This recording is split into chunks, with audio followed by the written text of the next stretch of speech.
welcome to Bitstorm, a comedy game design podcast by two guys who know nothing about comedy nor game design. I'm Ben Slinger, and with me, as always, is Trevor Scott. Hello. Hello, Trevor. As we wave at each other from across the table on the deck, as the deck sessions continue. The deck sessions continue once again. Yeah. What are we doing? Standard click pitch. Just click pitch. Just the fun. Just some click pitch. Just have some fun with it. Yep. See what happens. All right, well, so We've finished a beer each and we've chatted for a bit, so now it's time to... Things are chilled out, and we'll do some video game stuff. So, yeah, we each have a random word generator in front of us. And on the count of 3, 2, 1, click, we're going to each get a word, throw them up in the air, shoot them like old-timey cowboys, pow, pow, pow, pow, pow, and see how long we can juggle them see for. how long we and can then juggle them up there. Get that combo meter happening, and then exactly. When the combo meter runs out, then... We'll have a game design. Yeah. And we get to try again with yet another set of words and just juggle them. Yep. So let's do it. 3, 2, 1, click. 3, 2, 1, click. Mosquito. Diagram. So a mosquito is apt considering we're outside at night time. Potentially being eaten alive. I'm not Yes. sure yet of... No, it's actually usually not too bad out here, which is good. But, sometimes the bites come, you notice them later. But mosquito and diagram. So I'm picturing kind of one of these old timey because you know what I like? I love an old illustrated journal that someone, like a science journal, someone's drawing the diagrams of things that they find as they study a new world or something like that. So, taxonomy and this sort of stuff.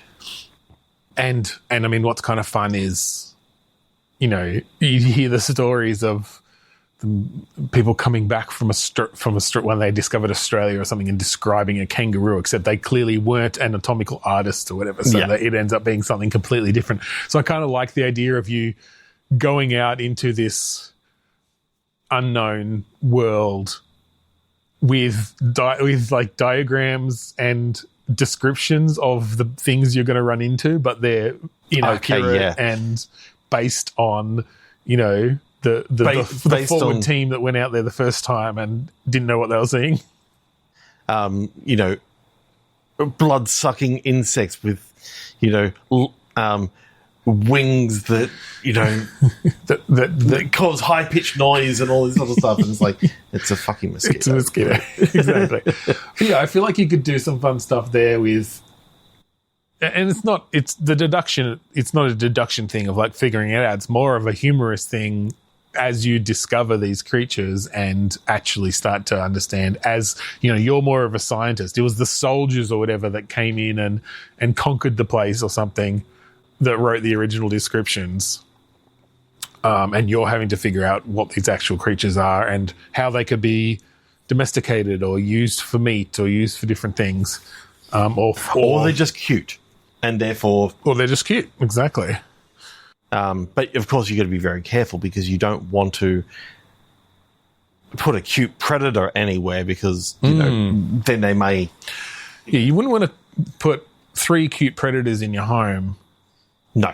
Even if they do sleep on your bed sometimes and purr and up, even if they purr and, wag their tails and, Yeah. hunt. Yeah. But no, I kind of like that as almost as a survival game kind of thing, right? Where there's this layer on there of maybe you're even seeking out these creatures that have been listed, but yeah, you're having to figure out what this thing, it said it had, 100 branching horns from its head and was as large as a, tank or whatever, and you go out and find a fucking elk or something, Yeah. And look, that's still dangerous. You might still have to hunt it or whatever. You might still have to survive it. I do like the idea of maybe you're playing aliens coming down to an Earth and you sort of cataloging. Right, yeah, that could be a fun twist on it rather than us making up new species. It's just... hairless apes with primitive tools. And, you see, soldiers there and it's like, primitive apes. There we go. There's those Look at those. They've only got hair on their heads. What on earth? I like the idea of being first person then, so therefore you don't see yourself. You've got like really good technology and all this sort of stuff. Oh yeah. Coming down to a planet that's somewhat unrecognizable because of the multitude dystopian, of wars and all this sort of stuff. Mutated versions of our own animals as well, potentially. Yeah, I love that. That is really cool. 3, 2, 1, click. Yeah. Agony. Education. So it's just a standard school sim, then. I mean, yeah, it's pretty. Maybe you're a teacher. I feel like teachers are the ones who actually go through a lot of shit when it comes to schooling. How can you gamify? How can you make a good game out of teaching? And do you try to bring in some of these like Dead Poets Society-esque, real connections with the students sort of thing, or do you do it a bit more procedural? Would it be a roguelike teaching roguelike? So we randomly generate the kids, and then they've got particular attributes, so you have to figure out where to seat them. Yeah. You have to like throw chalk at them sometimes to get them to stop hitting each other. But depending on the skills that they actually have, you may actually, there may not be one teaching style that's actually going to work. So maybe you have to actually, teach the first part of the lesson this way, and then when they've got enough of that, then you switch the teaching styles so that the other half can sort of learn. Yeah, because you're sort of balancing the levels of how much knowledge is getting into their brains. Because, of course, the longer that you get through the run, which is sort of like the school term, the more like bullies and the more sort of... Yeah, well, I kind of like that idea then of a run being a class of a set group of kids over you start to learn them over a couple of runs. I'm thinking maybe like 12 kids is probably a goodish, good number, and you're having to allocate seats, but they may have abilities essentially. I've been playing a lot of Mugenics, so no. there's definitely that kind of influence there, but this kid's a troublemaker, and so he's got the ability to switch, force someone to switch seats at some point or whatever. And, maybe they've got certain people that they want to sit close to because they're friends, or they have an affinity of their type or whatever, certain attributes again. And then, you kind of have to determine, do you strict teaching style? Do you give them a bit more freedom because, there's maybe receptiveness gauges of how receptive they are to learning at any point. Yeah. And certain combinations of kids, like a more bullying kid is going to bring down the receptiveness of a meeker kid, but maybe there are ways to, maybe there's ways of, to game that, getting one of the kids to act as a tutor for one of the bullies, and that sets them off on a friendship that happens for life and all this sort of stuff. And then I think you can have events as well, whether we do a sort of storylit style or not, but just like friendships that then provide bonuses essentially, or overcome challenge. Like if generally it's a meek and a bullying kid, but they become friends through some other means or through some event, it's like negates that bullying dynamic. They actually become a protector, and they almost upgrade to that next level of bullying. Yeah, it could be. Yeah, exactly. Yeah, I think there's actually a lot of fun systems-based stuff, synergies and things that could really play into something like that. I think where I'm not quite sure on it is what the sort of turn-by-turn or moment-to-moment gameplay specifically would look like. That's always difficult. But yeah, I think it could just be like, okay, do you spend the next half hour writing on the board, and you have to go back and forth between turning away from the board and turning back to catch kids who are doing something or whatever, or do you sit them down and do a group activity, or do you leave the room for 10 minutes and see what happens? Send this kid to the principal's office. You've got a certain amount of those that you can use per per day or something. Well, you've also got the kids who are constantly asking for hall passes. Yeah.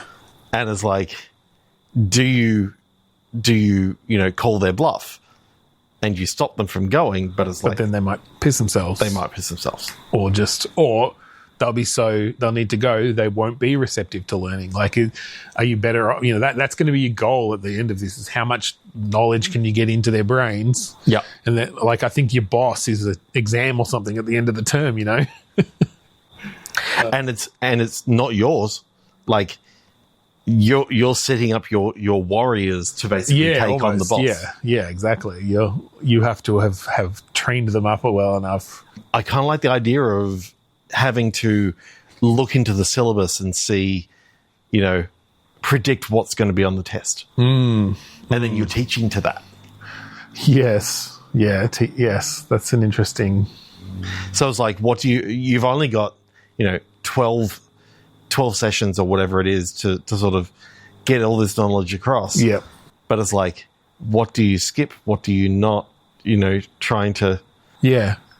Yeah. I like that, actually, that they end up with different levels of learning in different sort of subjects or different like branches of whatever you're trying to teach them. And then that will define how well they go against that final exam. But yeah, I mean, you can throw so many different things in there as well. You could have fire drills that disrupt the class. You can have parents coming in and, based on how you've treated their kid, you've got the teacher's pet kind of student who has, always gives you an apple. Yeah, and the apple can be a fucking power up or something. It can be an item that you can use in some way. But if you come down at all, even the slightest way on that teacher's pet, they will not learn for the rest of the day because they're like pissed off at you then or whatever. Or if you grounded the apple, as in you tapped it and it fell onto the ground. Right. They're now pissed off at you because you haven't respected the gift that they gave. Yeah. No, there's a lot that you could do with that. That's really cool. That is really cool. Again, in that very eugenics way, I feel like there's so many fun little interconnecting systems there that could really, really be cool. I know why, but I kind of like the idea of there being, sort of other teachers in the school that you've got to meet up in the break room and that sort of stuff. But of course, depending on what's actually going on, you're all competing to sort of do certain things. You don't know if one of the teachers is actually, pulling your leg and trying to damage your class so that their class, gets ahead. Or so it's like that competitive thing of who do you trust? Yeah, that could be cool because that could actually be interesting. Where if there is a trustworthy, or like teachers might give you advice on a particular student. It's like, oh yeah, I've got Barry, and I had Barry last year. Like I found that if you throw the apple at him early, then he'll really like knuckle down for the rest of the class. But are they telling the truth or are they trying to sabotage you? And that's one of the things that you sort of go, okay, I need to take notes of these, and that's it. Because if you then do throw the apple at Barry early, but it actually like makes him rage and throw over the tables and leave the class, you're like, okay, who was it that told me that again? No, that's really cool. That's cool. Okay, 3, 2, 1, click. Electron. So I have 3 here, and I'm going to say them all. We can choose one because I just liked this combination. Sour Museum Earwax. I mean, earwax is rather sour. That's it. Especially when if it's old earwax, because it's even more sour because of all the citric acid or whatever it is. Citric acid, is that what it would be? I don't know. I'm trying to think of the acid stuff that that creates the overly sour. Oh, okay, yeah, maybe it's that. I don't know. I can't remember what it is. Electron and Sour Museum Earwax, whatever from that we want to use. I like sour. Yeah. Do you think electrons are sour? Do you think they taste sour? I don't even know whether it needs to go down that sort of route. What I'm sort of thinking is sour, you can always go in sort of like a damaged or a Yeah, if something's been soured, it's been So altered. the idea of the charge of an electron has been soured across the universe, and or some the sort bonds of basically or you've found a way to sour. Maybe it's not across the whole universe. Maybe it's that you found a way, or someone has found a way to sour the electrons, which means they act differently, which off. basically means They that, die. they disintegrate, and everything has a positive charge, and they split apart, and all the bits end up being attracted to. yeah, I mean you're essentially creating some sort of biogenic ooze. some sort of terrible weapon. Yeah. I then like the idea of you're sort of playing against this weapon, because I think that it's a really, really terrible weapon. It's something that should not be being used. Yeah.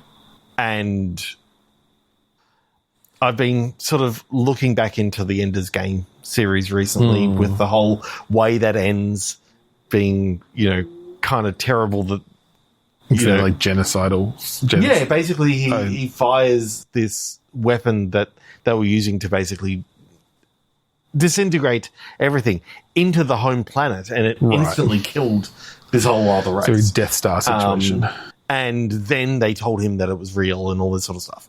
The idea of it being that sort of cataclysmic an event, but you don't know where this weapon is. Well, and maybe maybe it's not instant. Like maybe it spreads, but once it's been set off, like we don't have a way of stopping it. Yeah. And so you could have this thing of just matter basically like collapsing in on itself in various ways as this thing slowly spreads to the electrons on the next set of atoms and the next object and the next, even how big is this area of effect? Well, I guess, yeah, I mean, for dramatic reasons, what size is it what size is it good? It's going to create a good story that it's got to. Is it still just a basketball that you're fighting against? Is it a town? I like the idea of it's sort of the size of like the effect radius is like the size of a train station. Okay. So it's, it could potentially be used against civilians. Yeah. Yeah. Oh, yeah. Well, are you saying that that's what it is when it's deployed, or because I'm sort of thinking like when it goes off, its effect radius, right, but it doesn't spread from there then necessarily. It just it encompasses that space. Here's your center. The immediate zone. Kind of like you got then the fall off, and outside of that zone, there's no effect, but. Yep. Anywhere in there, it's pretty devastating. Is some sort of effect. If you're right on the edge, you might just have like some. Your hand may get droopy. Yeah, yeah. Some sort of permanent disfigurement, and that's if you're lucky. Yeah, but if you're in the blast zone, then you just essentially meld with everything else. That's it. Yeah. It's just sort of this random melding of molecules as all the electrons shoot off of these. Have you seen the movie Together? Yes. So, it's sort of like they go. That's how they end. Someone goes to touch, and their hands just literally fuse together, and it's like, oh fuck, it's just gone off. Oh yeah, because it's like the negative to negative repulsion is no longer there. Or something. I mean, I know that positive and positive also repulses, but I think you can techno babble that sort of thing. And just the fact that it all molds into one, and that was a gross movie, but gross movie. It was not bad. I found that them fighting it, was where the pain was, and it was sort of like you almost weren't supposed to fight it. Yeah. In this, I think, you really want to fight it because this doesn't have the sort of the romantic subtext, creepy romantic subtext of wanting to be in each other's skin. No, this is literally just, your body melts with everything around you. Oh, you go to open up a door and your hand just becomes part of the handle. Yeah. And it's like, you turn it, you open the door, and then like you can't leave because your hand's now. That's it. And I think it is this very unpredictable thing. Like, you don't know what's going to solidify into what. Okay, so you are playing, I like the idea of it's a scientist yet again. There's something about a scientist going through and actually taking samples and having to come in and see. Oh, yeah, maybe initially you think it's a natural phenomena of some sort, or like an alien, Yeah. Kind of like a fringe event or something like that. Yeah, that's it. You don't know that it's man-made or that it's man-deployed at this point, and so are you? And the initial ones that go off are these are small. Like, oh yeah, these are like these are the basketball-sized ones where it's just like a weird bit of, It's like it starts off and it's like this train, this car. People have melted into the seats and all this sort of stuff, and then it's next one is just going off in a train, and bits of the train have like squished into each other. Basically, you've got like a weird off-shaped, misshaped someone halfway through a door. Yeah, but they're still they've alive. always fused through it, and like around their body you can see that their body's becoming metal, and then like it's back to flesh again, and there's part of the train that is now flesh. It's like it's kind of like, so I like the idea then that the effect only lasts. It's not that this zone is like that forever. It's a short period where things over like half hour, 45 minutes, I think it is. Yeah, and it dissipates over time, and then obviously like the things that are fused stay fused, but you can safely come in then and not have it happen. I think no matter what, people are going to be dying because even inside their body, like the stomach, appears on the outside, and the heart, Oh, that's it. I think if they're in a moving train, if they move through fast enough through one of these areas, then their organs start like melting through their back and coming out behind them from the the pressure of moving forward. You can have some really gross, really fun, gross. Effects. One guy got up too quickly, and his skeleton's just there. Yeah. Yeah, he launched so fast his skin just sloughed off his skeleton because it's morphed off it. Yeah, and so skin got caught sort of halfway. The bones are down there, and just oh my god, it's so gross. But yeah, I do like these. I do like the visuals then of coming into these areas after the fact and investigating and taking samples and do it almost as a bit of a procedural sort of thing to start. In one of the scenes, a child has survived. Right. And you don't know why. Why did this child survive when everyone else, what?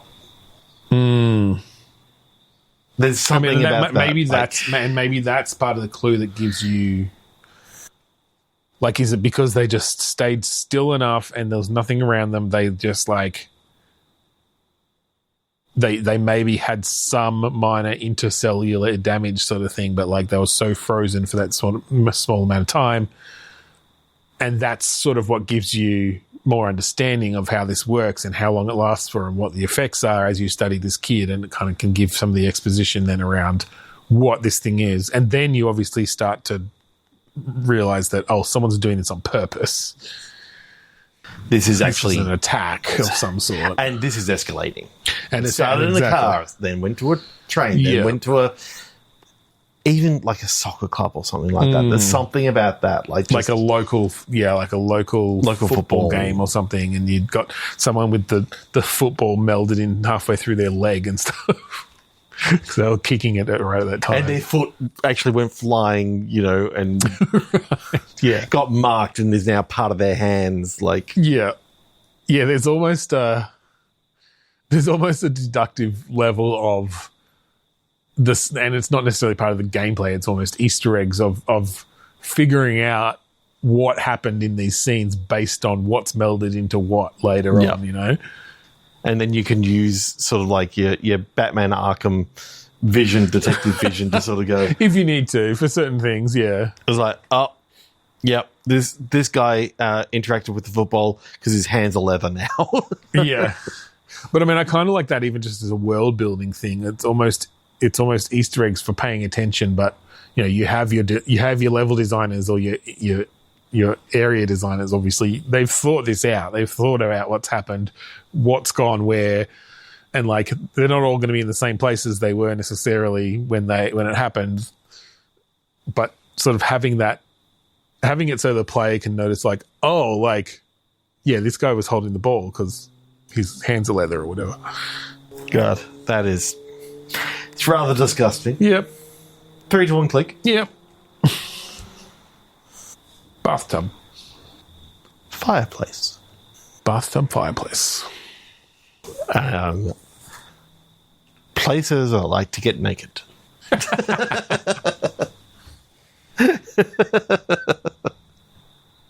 Okay, so fireplace.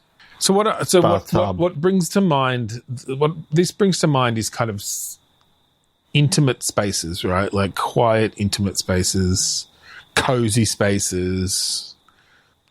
Is there something interesting we can do about like limiting the gameplay to these small, intimate moments? Like what's happening in these moments that we could kind of make into a game? Do you do it just sort of narrative stuff? I like setting the mood, and this is, you know, sort of like it is your job to sort of prepare these, I don't know whether you call them love nests or whatever. We do now. I know, kind of like I'm thinking Hitch, you know, how they were out there sort of setting people up on dates. Yeah. It's like the dates have already been set and you need to sort of... You're the one who like prepares... You now need to read their like bios. Their bios and, you know, set up this perfect cabin for them. So it's like rose petals in the bathtub and... All right, so I like the idea then that you've got a variety of tools at your disposal. Mm. You have to decide how tasteful these people are going to want. Yep. Maybe they're freaky. Maybe they want a big dildo on the, you know, wall of the bathtub. Maybe they want the chains and whips. That's it. Do you... are they... Do they want a... I mean, do they want the fireplace? Do they want a hot tub? Do they want the bedroom? Do they want different spaces? And that those using those different things essentially, like whether it's visible at the time or not, or maybe you get a score afterwards. It's like, yeah, like how romantic did you get? How sexy did you get? How, you know, and that you have to match that up against their needs. And did you use the current sponsored? Yeah, you know, you got that corporate greed sort of coming in. You know, we know that you like doing this, but we need to get that air freshener, you know, front and center. Yeah, we need to use the Slip and Slide brand lube and put that out next to the chains and whips. Yeah, because it's metal friendly. Whereas, yeah, and you have to make sure that they see that. Yeah. And that they see the coupon for 25% off when you buy 10 or more. I like the idea of it's like, how much money you spend on this? Like, you have a budget. Right. But can you maximize that romance score while minimizing the budget? Well, yeah. Because you've been paid to do it, but you don't want to use up all of that because you need to make some profit. You've got the corporate sponsorships that can sometimes bring a little bit of a boost in but there. It can bring down the romance because it's like, oh, that's this it. is tacky. Yeah, that's it. That has a tackiness factor for sure. Unless you do it subtle enough, right? Yeah. How do they know? How do the heuristics work for? Well, I think the sponsors know because I think there's you're doing this for like There's people of influence, we, right? There's we gonna know be that word there's of a mouth. closed circuit. But there's definitely closed circuit cameras in these places. I mean, that's part of the agreement when you hire us for our services. We need, for feedback purposes and for self-improvement, we need to videotape the whole evening. Yeah. We promise that these will not be used for anything else but training purposes. Yeah, when we say training purposes, we mean training AIs to create images of you fucking. I like that. I like that a lot. It's sort of like, how heavy do you go in the rose petals and that sort of stuff? And you find out. Did you check the dossier well enough to know that she's allergic to rose petals? They shouldn't have used any. The sponsor that's going to give you the most amount of money is, Durex latex or whatever. But she's allergic to latex. Yeah. And she didn't say that on her bio. But if you actually look into her Facebook or something like that, you find out that she was if you look at the notes previously from at their the previous hospital. dates. She was previously went to the hospital with a severe latex allergy from work or something like that, where she put latex gloves on. Yeah. So it's like these little context clues that you can sort of learn throughout their social media. And as you go, you branch out, it's now you need to know more social media, and you've got you got a time limit to get all this stuff done. Yeah. Yeah. You got to put in your shopping list. And I'm picturing it like first person as your, like 100%. Once you get there and you've decided on what your shopping list is, then you basically get placed at the front door. You got your boxes of stuff that got delivered. I love the idea of, you can sort of spend your time planning. You can sort of go, oh, this is where this needs to go, and in the plan, this is where this needs I think to you've go. got like blueprints. And you get in there, and it doesn't look anything like this. Like the bed's being moved around everywhere. Yep. It's like, oh shit, the feng shui in this is like not good anymore. I need to change this round. And if you leave like a stool in the path that they're going to take from the doorway to the bedroom after their date, like, you're in trouble. They're going to trip over that, and it's going to ruin the whole mood. Mm-hmm. I really like that. Yeah, that's a fun idea. That's cool. I mean, and of course, the DLC is just you get to see all the fucking. Oh, we just sell the unblur. It's like a Sims. There's a, the horny players will be on that in no time. Yeah. Little do they know that we left the shitty models in, but we've got some really, really high def models that. I mean, they'll mod those in soon enough themselves too. You want to see shit going into other shit? Download the DLC. Romantically, though. Romantically. Yeah. Does not contain shit. Unless that's in their dossier that they're into. And then it can be blurred no matter what you say. Yeah, no, we're not trying to recreate old internet horrors here. Don't think I have to say it. Anyway, I'm assuming that's all we have time for tonight. You're the one with the timer, but yeah, it is all we have time for. But I'm just imagining. Okay, I'll do that at the end. Anyway, thanks for joining us. If you want to find our previous episodes online, go to bitstormcast.com. Check them out there or anywhere else you find podcasts, and go to bitstorm.games to check out the Steam game for Steam we're working on, and all of our Game Jam games and all that sort of stuff. If you like the song that we play at the start and end of each episode, that song is called Mount Defiance, off of the album Containment Failure by the band Kuradust.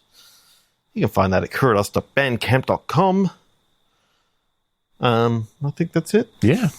So thank you again for joining us this week on Bitstorm. I'm Ben Slinger. I'm Trevor Scott. The last dossier you get is 2 girls, so you just put 1 cup in a room, achievement unlocked, 2 girls, 1 cup. I said we didn't have to say it.